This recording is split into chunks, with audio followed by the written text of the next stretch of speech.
Ay, nag-step na siya hanggang 11 lang kaya. May limit ka? Ha? Ay, meron Pag ganito yung bed. Pag ganun. Huwag pa ganun. Pag ganun. Kasi kahit anong posisyon ng bed mo, basta may boundary.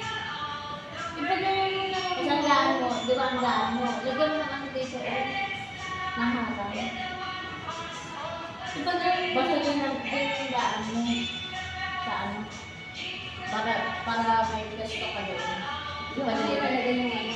Palibot mo yung Dorox. Matibay pa naman yung ano, divider mo.